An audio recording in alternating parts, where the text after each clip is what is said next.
Hello everyone, आपका एक बार फिर से वेलकम करते हैं आज के हमारे इस नए वीडियो पे। तो आज इस वीडियो के अंदर मैं आपके साथ डिस्कस करने वाला हूं Motilal Oswal Nifty small cap 250 index fund diet growth के बारे में। इसमें मैं आपसे डिस्कस करूंगा ये जो म्यूचुअल फंड है इसने पिछले 1 साल, 3 साल, 5 साल या फिर एनुअल रिटर्न क्या दिया है, आज के डेट में इसका एक एनएबी का प्राइस क्या है, ये कितने स्टार रेटिंग म्यूचुअल फंड है, इसमें आप मिनिमम एसआईपी अमाउंट क्या लगा सकते हैं और इसका फंड साइज क्या है। साथ ही साथ मैं आपसे डिस्कस करूंगा इसके अंदर कौन कौन सा स्टॉक लिस्टेड है और अगर आप इस म्यूचुअल फंड के अंदर कुछ पैसा जमा किए होते तो पिछले 1 साल, 3 साल, 5 साल के अंदर आपको क्या रिटर्न देखने को मिलता।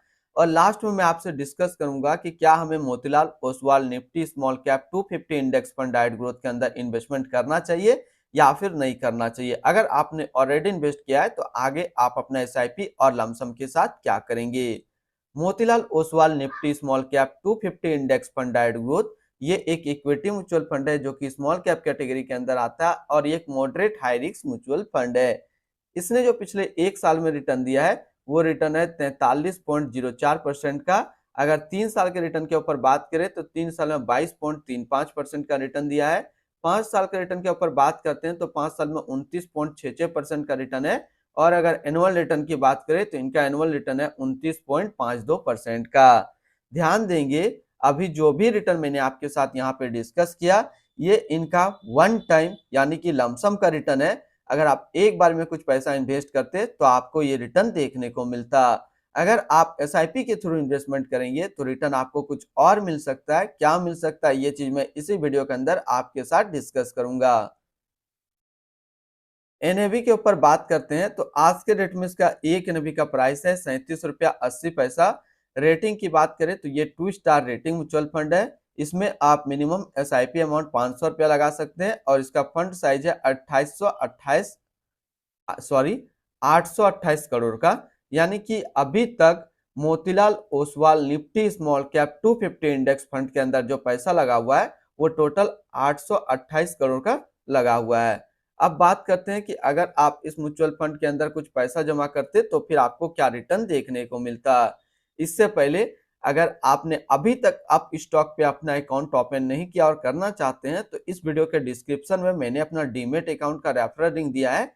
अगर आप मेरे रेफरल लिंक से ज्वाइन करते हैं तो फिर आपको अकाउंट ओपनिंग या फिर अकाउंट मेंटेनेंस का कोई भी चार्ज नहीं देना होगा। बात करें कि अगर आप इस म्यूचुअल फंड के अंदर 5,000 रुपया पर मंथ जमा करते तो फिर 1 साल में आपका पैसा जमा होता 30,000, सॉरी 6 महीने पे आपका पैसा जमा होता 30,000, आपको मिलता 34,829 रुपया। यानी कि 6 महीने पे एसआईपी के थ्रू आपको 16% का रिटर्न देखने को मिलता। 1 साल की बात करें तो 1 साल में आपका पैसा जमा होता 60,000, आपको मिलता है 81,218 रुपया। यानी 1 साल में आपको एसआईपी के थ्रू 35% का रिटर्न देखने को मिलता। और 3 साल की बात करें तो 3 साल में आपका पैसा जमा होता 1,80,000, आपको मिलता 2,79,074 रुपया। यानी कि 3 साल में एसआईपी के थ्रू करीब आपको 60% का रिटर्न देखने को मिलता। अब अगर बात करें कि इस म्यूचुअल फंड के अंदर अगर आप एक बार में 1 लाख रुपए का लमसम करते तो फिर 1 साल में आपका 1 लाख रुपया 1,43,040 रुपया होता। 3 साल में आपका 1 लाख रुपया 1,83,152 रुपया होता। और 5 साल में आपका 1 लाख रुपया 3,66,463 रुपया होता।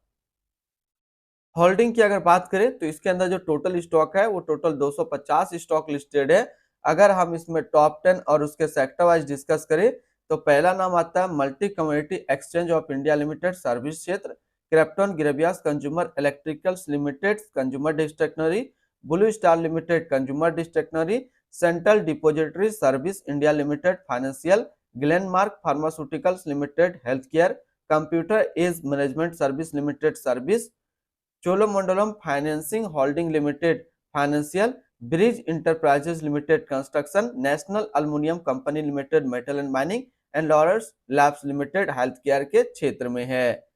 इसकी होल्डिंग एनालिसिस की बात करें तो इक्विटी पे है 100%, डेब्ट पे है 0.7% और कैश पे है -0.7%। इसकी इक्विटी सेक्टर एलोकेशन की अगर बात करें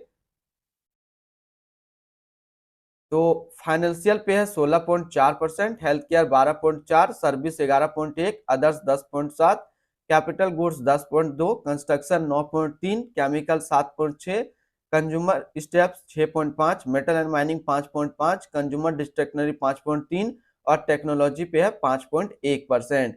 यानी कि अगर आप Motilal Oswal Nifty small cap 250 index fund के अंदर अपना पैसा इन्वेस्ट करते हैं तो आपका पैसा इन सारे कैटेगरी पे डिस्ट्रीब्यूट होकर के लगेगा। इनकी एडवांस रेशियो की बात करें तो इसका प्राइस टू अर्निंग रेशियो है 33.44 और पीबी रेशियो है 4.58। अगर आप इस म्यूचुअल फंड के अंदर अपना पैसा इन्वेस्ट करना चाहते हैं तो फिर मिनिमम आपको जो लमसम करना होगा वो करना होगा 500 रुपया का, और अगर आप एसआईपी करते हैं तो आपको 500 रुपया का एसआईपी करना होगा। इनके रिटर्न एंड रैंकिंग के ऊपर बात करते हैं और सबसे पहले बात करते हैं Motilal Oswal Nifty small cap 250 index fund का फंड रिटर्न, जो कि 1 साल में 43%, 3 साल में 22.4, 5 साल में 29.7 और एनुअल है 29.5 का। वहीं पे इस कैटेगरी का जो एवरेज रिटर्न होता है यानी कि equity small cap mutual fund का 1 साल में 41.5, 3 साल में 21.8 और 5 साल में 30.7 का है। तो यहाँ से देखेंगे ये म्यूचुअल फंड 1 साल 3 साल में हमेशा अपना कैटेगरी एवरेज से ज्यादा रिटर्न आपको दिया है। 5 साल की बात करें तो 5 साल में अपने कैटेगरी एवरेज से थोड़ा सा रिटर्न कम है। तो अगर आप इसके अंदर इन्वेस्टमेंट करना चाहते हैं या फिर किए हुए हैं, इन्वेस्टेड हैं ऑलरेडी, तो क्या टारगेट होना चाहिए एसआईपी और लमसम का? तो लमसम में आपका टारगेट होना चाहिए 7 साल और एसआईपी में टारगेट होना चाहिए 11 साल। तो ये 7-11 का फॉर्मूला इस म्यूचुअल फंड के साथ लेकर के चलेंगे, यानी कि 7 साल लमसम, एसआईपी 11 साल। अगर आप इतने टाइम तक इस म्यूचुअल फंड्स के साथ कंटिन्यू अपना इन्वेस्टमेंट रखते हैं तो फिर ये म्यूचुअल फंड्स आपको काफी अच्छा रिटर्न दे देगा। इसके आसपास अगर सिमिलर फंड्स की बात करें तो इसके आसपास अभी जितने सारे स्मॉल कैप म्यूचुअल फंड्स हैं, काफी मार्केट जो गिरा हुआ है इस वजह से काफी गिरा हुआ है। हालांकि अगर इन सभी में से किसी एक को पिक करना हो तो यहाँ पे आप इसको पिक कर सकते हैं, इन्वेक्सो India small cap fund diet growth, जो कि 4 स्टार रेटिंग म्यूचुअल फंड है। 1 साल का रिटर्न है 51.7, 3 साल का 25.8 और इसका फंड साइज है 5376 करोड़ का। इनकी एक्सपेंस रेशियो के ऊपर बात करें तो इनका एक्सपेंस रेशियो 0.36% का। एग्जिट लोड की बात करते हैं, अगर आप इन्वेस्ट किया हुआ पैसा 15 दिनों के अंदर निकालेंगे तो फिर आपको 1% का एग्जिट लोड देना होगा।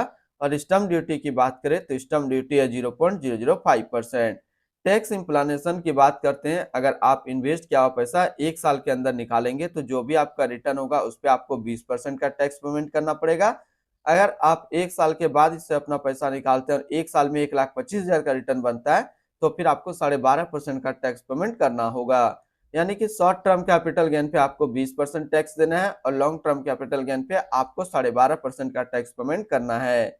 इनकी fund house and investment objects की बात करते हैं तो Motilal Oswal mutual fund total assist में इंडिया पे नंबर 19 पे रैंक करता है। इसका टोटल असिस्ट अंडर मैनेजमेंट है 61,382 करोड़ का। Motilal Oswal Nifty small cap 250 index fund diet growth, ये एक इक्विटी म्यूचुअल फंड है जो कि लॉन्च किया गया है मोतीलाल ओसवाल म्यूचुअल फंड की तरफ से। स्वप्निल पी मयांकर अभी इस फंड का करंट फंड मैनेजर है। इस फंड का करंटली असिस्ट अंडर मैनेजमेंट है 61,382 करोड़ का और लेटेस्ट रेवी है 37 रुपया 80 पैसा। Motilal Oswal Nifty small cap 250 index fund diet growth, ये एक moderate high risk mutual fund है। इसमें मिनिमम एसआईपी अमाउंट 500 रुपए का सेट किया गया है और मिनिमम लमसम भी 500 रुपए का सेट किया गया है। अगर आप इन्वेस्ट किया हुआ पैसा 15 दिनों के अंदर निकालेंगे तो फिर आपको 1% का एग्जिट लोड देना होगा।